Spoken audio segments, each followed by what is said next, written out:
check footage back. Do you watch videos before you upload them? Next question.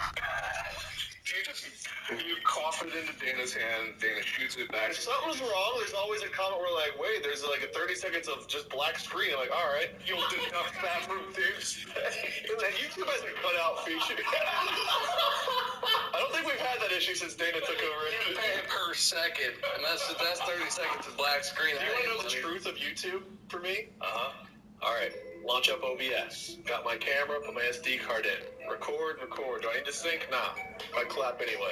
Hey everyone, welcome back to the video. Video happens. Outro. Pop out the SD, upload, drag it over to the Synology. Put it in a folder, I name it, drag it over to the Synology, which is what we share our stuff through. OBS finishes recording, does whatever it's called where it changes the format. Remuxes. Drag that over into the, it's called Bandicam, the folder I dragged to. That's not Bandicam. The folder's called Bandicam. Wait for it to transfer. Next thing I know, someone on stream's like, wait, I really love that video. I was like, which one? Oh, that's out now? Dana edits it, she does the thumbnail, she titles it, she does the description, she does the tags. I don't even know that YouTube exists anymore. We have a TikTok apparently. We? You as in Lord Minion or the distractible? Me as in Wade. Oh, so that's a real TikTok? I thought that was a scam, because I know you don't use TikTok. No, I made one, and I didn't do anything since follow some of my friends, and then You just gave it to Dana? JP's a real dick writer to get me on the new trends. He got me to try to get verified on Twitter before they changed everything around, and he got me about the TikToks. And finally, I was like, fine, Dana, we can start uploading stuff to TikTok. So we did. I have got like 5 Tikkies now. You gotta give her a raise, man. You gotta give her a raise. I try. You try. Wait, and she accepts. It's nothing that's all that happens. I'm like, you want more money? And she's like, no. And I'm like, oh man, all right, here, got some anyway. All right, well then, probably still underpay her for how much she does. Probably. Anyway, speaking of underpaying, I didn't pay $100,000 for one. Oh, that's right. We were down to 40. We were at 48. How long ago was that? That feels like a different conversation. Well, it was probably in like. Was that before or after Diggs 3D? No, yeah. We got into 69mm focal lengths. I'll reveal it to you. Let's spill the secrets, okay. Right? These lenses can cost. What are you doing? That's the dick coming at you from the screen, and it was before or after. Not today. You heard of the one at Disney where like there's the alien like breathe on your neck, and then just the dick screams. Anyway, go ahead.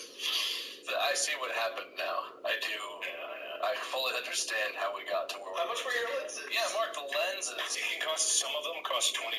Some of them have cost me more in shipping than they have in the lens itself. Some of them cost most of them are probably around like $50 to $200. The extremely rare ones are like $1,000, but that would just be one per set that I know of as $1,000. Can you take you know how people do like the glass blowing? Can you use those as lenses? The blown glass? I'm gonna go out on a limb and say no. It would be a really cool movie looking thing maybe if you did. What do you need, a 45?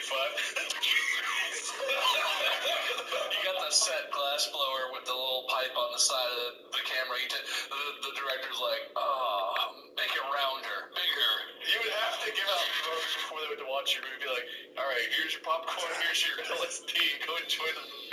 I mean, it would make the experience more special, but no, it takes a long process, and one of the reasons why these vintage lenses are so cool is because they're all made by hand. Like hand ground. Oh, that is kind of wild. Well, they have a spinning wheel. Like, the way they're modernly done is ground by machine to within, insanely tight spec, right? Like, it's... I'm not 100% sure that all of them were hand ground, but some of them were. I can see why that makes them so unique. They didn't have computers. They probably had some kind of guide or something that they were using. It's almost like a lathe, but it's not a lathe. It's a vertical spinny tube. They had calculations that they made. They ground the glass. They checked them all. They assembled them by hand. Everything was done to an extreme precision. That's why I like the particular brand that I like, is because it's very consistent. They made their own glass. They made their own casings. They made their own coatings. They made all of it in-house. They never outsourced to anyone else besides this one partnership, and that was Leica asking them to make stuff for them. And that's why I love them, because they're pieces of history. And in a few years, or in like 10 or 20 years, they're all going to be gone. Because they're 50 years old, because you're buying them all. I hope so.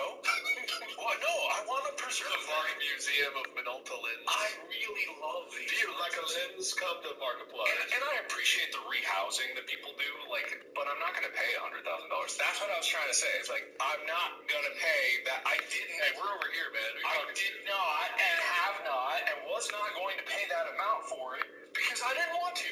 Because I can assemble a whole set. I have multiple sets already. For total is like anywhere between there's that 1,000 and then there's about 11 lenses. Actually, in my perfect set, there's only like 9.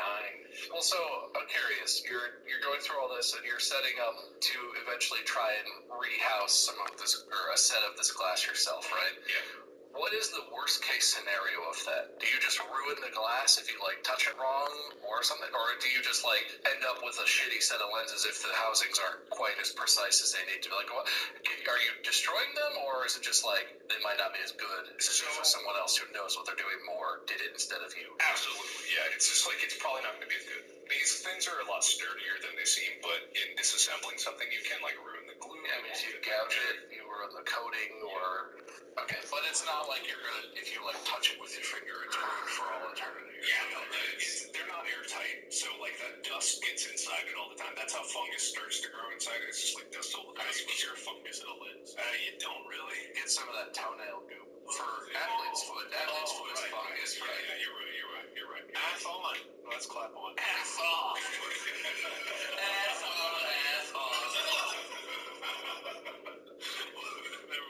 The ather. The ass stays off. Do you have a case of the big ass? Well, we got this stuff for you. So it's an art form, and I really appreciate with preserving data and stuff like that. There's some people that definitely hoard them, and it's not my intention to do that. I have not bought enough to qualify as I'm hoarding them, but I'm getting close. How many have you got? About 80. Well, you do. So we talked about this a little bit. You intend to rent them out, right? Oh yeah. You're not hoarding all of these just for your personal uses. He has a swimming pool filled with lenses that he dives into every night before bed, and he just rolls around like Scrooge making coffee. That sounds horrible. I don't know. That would really solve the frog drowning problem, though. You're right. It's rats. The rat drowning. You put on a suit that's this material before you get in there, so that way you're nice and fluffy. You're just cleaning them while you swim around. Yeah, meanwhile against the hard wall of the pool, they're just No. You put bubble wrap around the edges of the pool, then wrapped in a fine cloth. It's okay. That's what I do. I plant a big smooch on the top of every lens, right on the glass. I'm going to take care of you. And then close the cap and make sure I seal that in there. No, I like it. It's a hobby. I don't have many hobbies. That is true. I've never really known you to have any hobby unless you count kind of cooking. You don't cook a lot. You have mastered a couple things. Yeah, I don't really cook. What other hobbies have you had? Would you say you've had any other hobbies? Not even collecting hobbies, no. The biking / Morrison. The bike of '87. Every time I look over at you, I just get a blast of heat, so I must stop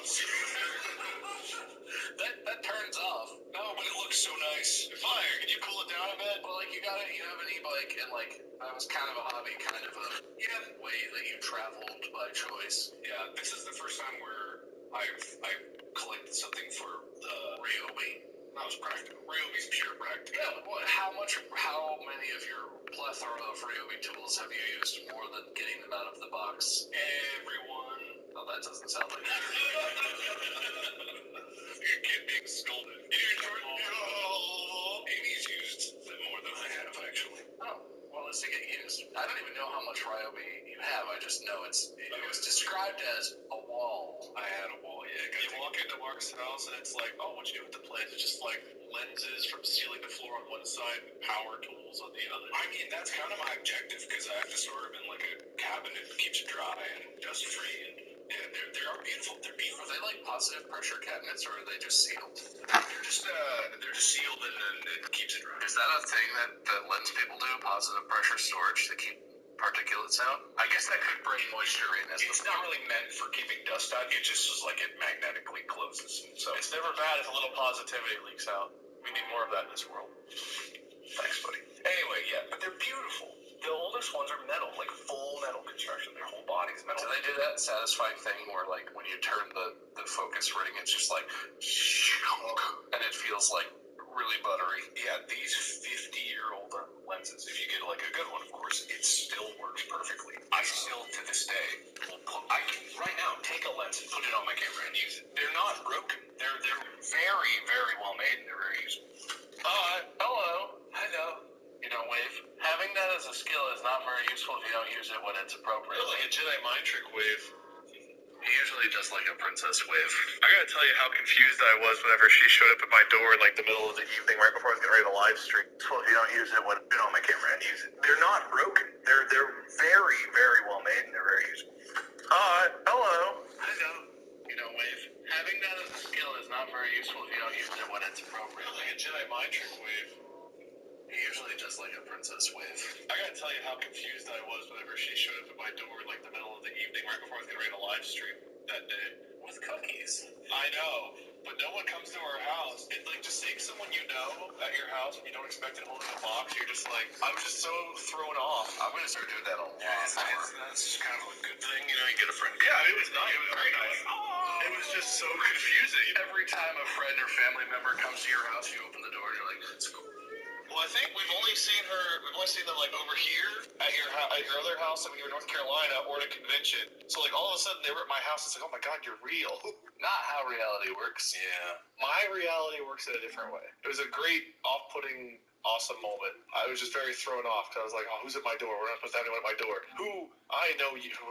Wait, Rin, can I tell the story that you told us about what they did to you, or is that not a cool thing to share? Because I think that's really fucking funny. What did I do to you? Okay, so they came over to your house, right?